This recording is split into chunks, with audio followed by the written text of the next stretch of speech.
namin sa Boracay tuwing umuulan. We're walking, going to Station 2 and now we're on Epic Bar. At nakikita nyo, mga dami ng tao.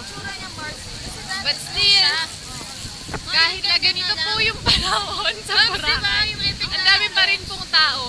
At meron pong naligaw na dalawang baboy dito. Itong dalawang baboy na to, napaka-social, poinky baboy, mga baboy sa Boracay. Ayan po, nililipad yung kanilang mga mountain. Sobrang lakas ng hangin dito at may kasamang pag-ampon at isa pang poinky rin na naglalande habang naglalakad. At dito po ay may nakikita tayong mga tao, pinagkakaguluhan nila. Anong pinagkakaguluhan nila? Yung mga menu? Menu ng nitong area. Ayan. Tingnan nyo yung dalawang baboy na naglalakad. Oops! Sorry! Kayo naman reporter. Pagkakita na natin.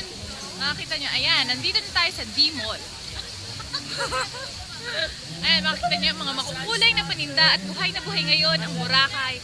Hindi pala naka-ano no. Oo nga, tagal lang ano na. 1 minute na to. Nakita niyo yung mga lobsters. Yan. At ito po, si Katrina Maningas.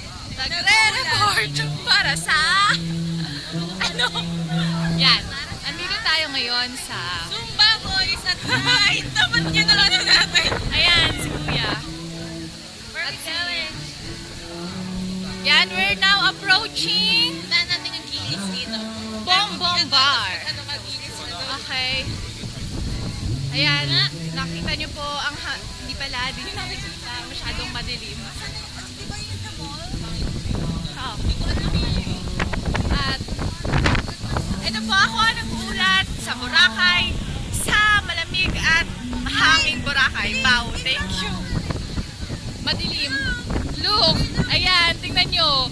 Nililipad-lipad ang kanyang mga bestida.